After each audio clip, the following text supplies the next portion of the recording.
Assalamualaikum warahmatullahi wabarakatuh. Apa kabar Bapak Ibu Guru? Semoga kita semua dalam keadaan sehat. Apakah Anda masih bingung dalam mengisi pengelolaan kinerja PMM? Tenang Bapak Ibu, dalam channel ini kami bantu Anda untuk mengerjakan tahap demi tahap dalam pengelolaan kinerja PMM. Dalam video kali ini saya ingin berbagi informasi tentang rangkaian tahap pelaksanaan kinerja. Jadi di sini nanti akan kami jelaskan bahwa tahap demi tahap berdasarkan poin-poin penting yang harus kita lakukan dalam pelaksanaan kinerja. Untuk Anda yang baru bergabung, silakan tekan tombol subscribe. Silakan bagikan video ini untuk berbagi informasi kepada seluruh teman-teman guru Indonesia.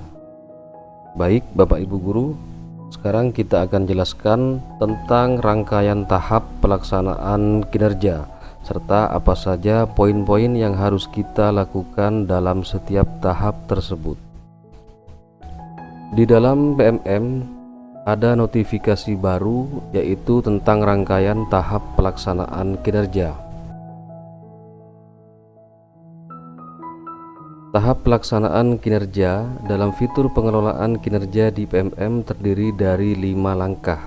Perlu digarisbawahi Bapak Ibu, rangkaian tahapan dalam pelaksanaan kinerja itu ada 5 langkah. Namun tahukah Anda apa saja yang perlu dilakukan? Mari kita simak daftarnya dan simpan untuk nanti. Ini adalah tampilan dari laman praktik kinerja. Silakan dicek di PMM Bapak Ibu masing-masing. Nanti tampilannya akan seperti ini. Dan setiap rangkaian pelaksanaan ini harus kita lakukan secara runtut. Jika dalam tahap yang pertama kita masih belum selesai, maka kita tidak bisa melanjutkan pada tahapan yang kedua. Jadi harus dikerjakan satu persatu secara runtut. Di sini ada keterangan, Bapak dan Ibu Guru dapat melakukan seluruh tahapan pelaksanaan ini secara perlahan hingga akhir Mei 2024. Hingga akhir Mei, karena di bulan Juninya Bapak Ibu itu adalah tugas kepala sekolah selaku atasan atau penilai kinerja kita untuk memberikan atau menentukan predikat kinerja yang telah kita capai. Kemudian kita masuk pada langkah yang pertama dari 5 tahapan. Yang pertama adalah persiapan observasi. Jangan lupa isi sambil berdiskusi dengan atasan atau kepala sekolah ya. Yang pertama yaitu kita diminta untuk mengisi dokumen persiapan, diskusi dengan atasan untuk mengisi target perilaku, upaya mempelajari dan jadwal. Jadi dalam tahapan yang pertama ini ada beberapa poin penting yang harus kita laksanakan. Poin penting tersebut yaitu pilih target perilaku yang ingin dipelajari.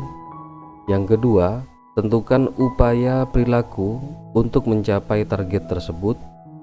Yang ketiga, sepakati jadwal observasi dengan kepala sekolah.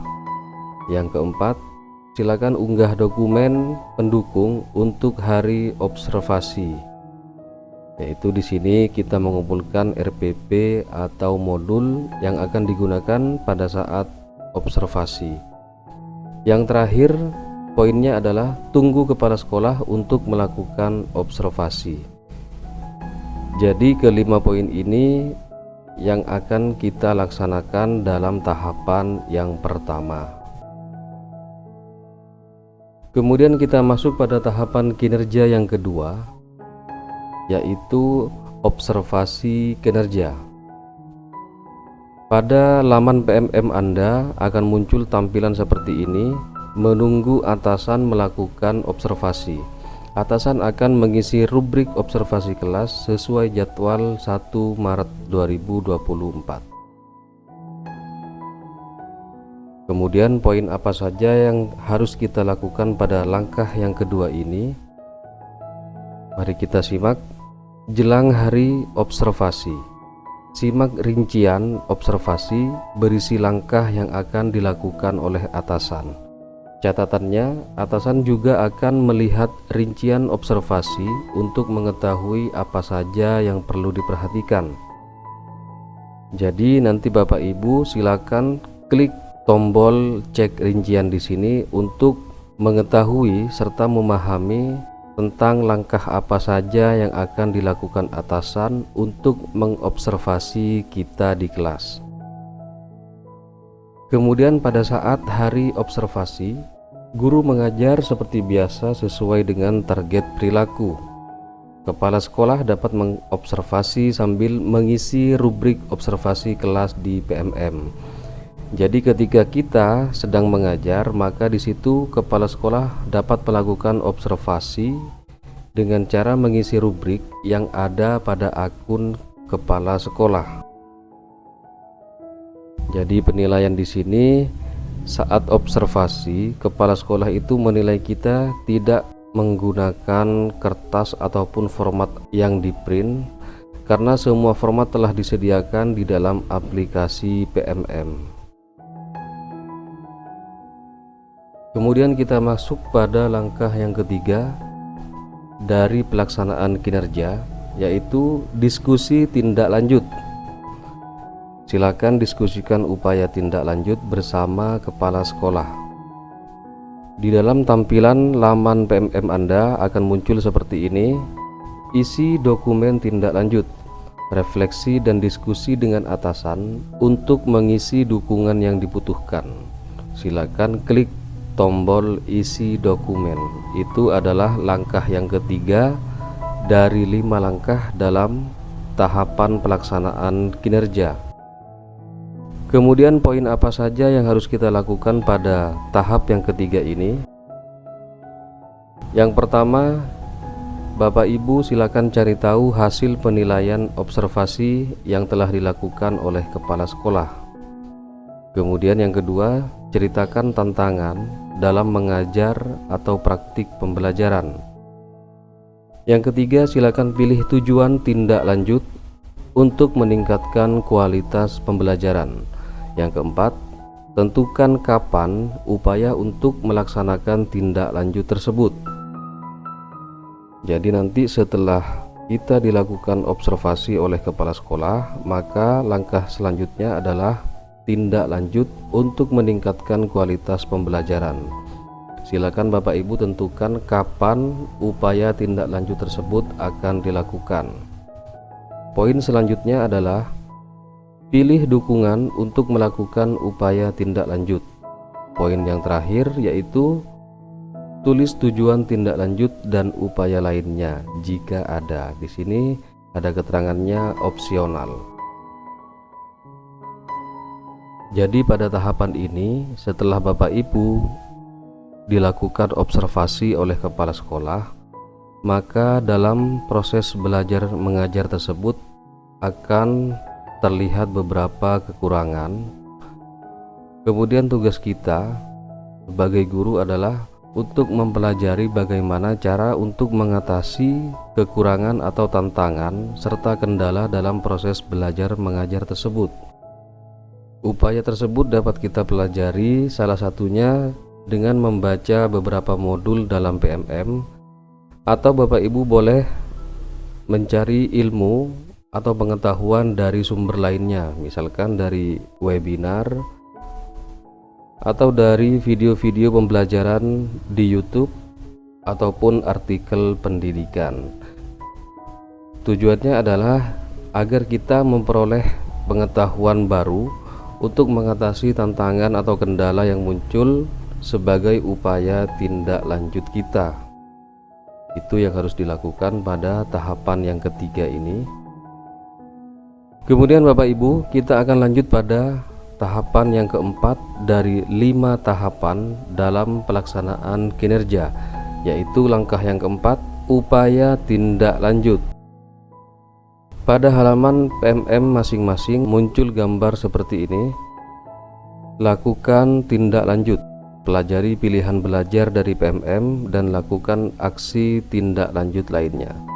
Seperti yang saya jelaskan tadi, kita dapat mengetahui atau memperoleh pengetahuan baru dengan cara mempelajari semua artikel atau modul yang disediakan oleh PMM untuk mengatasi tantangan atau kendala kita dalam mengajar. Namun di sini dijelaskan bahwa lakukan upaya tindak lanjut yang telah dipilih untuk menerapkan hasil diskusi sebelumnya.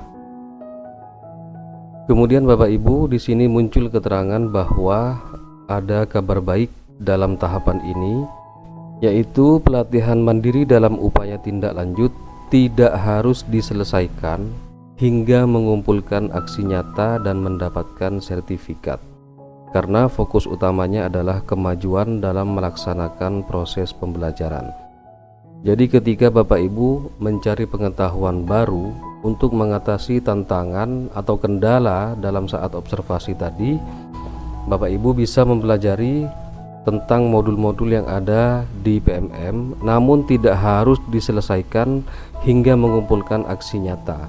Jadi kita hanya diminta untuk mempelajari saja, tidak wajib untuk mengumpulkan aksi nyata hingga mendapatkan sertifikat. Bapak Ibu, kita akan masuk pada tahapan atau langkah yang terakhir dari pelaksanaan kinerja, yaitu refleksi tindak lanjut. Nanti di halaman PMM Bapak Ibu akan muncul tampilan seperti ini. Refleksi perlu dilakukan bersama kepala sekolah. Di sini muncul gambar, yaitu isi dokumen refleksi tindak lanjut. Diskusi dengan atasan untuk mengisi capaian, tantangan, dan upaya perbaikan. Silakan klik tombol isi dokumen. Kemudian apa saja poin yang harus kita capai dalam tahap yang kelima ini? Poin yang pertama, tuliskan inspirasi apa yang Anda dapat setelah melakukan upaya. Jadi poin yang pertama, tuliskan inspirasi apa yang Anda dapat setelah melakukan upaya. Kemudian yang kedua, silakan tuliskan perubahan praktik di kelas yang ingin Anda lakukan. Jadi semua informasi atau ilmu-ilmu yang baru kita pelajari untuk mengatasi kendala tersebut itu perlu kita praktikkan sebagai bentuk perubahan dalam pembelajaran di dalam kelas. Jadi semua solusi yang kita dapatkan dari PMM ataupun dari sumber lainnya nanti kita wajib praktikkan dalam pembelajaran di kelas. Poin yang ketiga adalah jelaskan tantangan dalam melakukan perubahan tersebut. Setelah kita mempraktikkan solusi yang kita temukan dari berbagai sumber, tentu nanti akan mendapatkan tantangan baru. Jadi di sini kita diminta untuk menjelaskan tantangan dalam melakukan perubahan tersebut. Poin selanjutnya yaitu tuliskan bagaimana rencana Anda untuk mengatasi tantangan baru tersebut. Poin yang terakhir, silakan kumpulkan dokumen refleksi tindak lanjut. Di sini kepala sekolah menilai refleksi tindak lanjut yang dilakukan guru. Setelah kelima rangkaian atau tahapan di atas sudah kita lalui bersama, sudah kita isi secara runtut, maka kita akan masuk pada tahap pengumpulan bukti dukung, di mana dalam bukti dukung ini diantaranya berupa surat tugas tambahan maupun pengembangan diri kita sebagai guru untuk memperoleh informasi dan ilmu baru dari berbagai sumber. Apa saja poinnya? Poin yang harus kita capai yaitu unggah dokumen sesuai RHK pengembangan kompetensi yang dipilih. Jadi ketika kita kemarin telah melakukan tahap perencanaan di bulan Januari dengan cara mengisi RHK, maka dokumen dari RHK tersebut nanti kita unggah di sini. Poin yang kedua, silakan cek hasil pengunggahan untuk melihat dokumen yang dikumpulkan. Poin terakhir, jika melakukan tugas tambahan, unggah dokumen sesuai dengan tugas Anda. tugas tambahan di sini misalnya sebagai wali kelas, bendahara, guru piket, juga tugas tambahan lainnya. Baik Bapak Ibu guru hebat Indonesia, itu adalah 5 tahapan beserta dengan poin-poin yang harus kita capai dalam pelaksanaan kinerja dalam fitur pengelolaan kinerja di PMM. Terima kasih sudah menonton. Wassalamualaikum warahmatullahi wabarakatuh.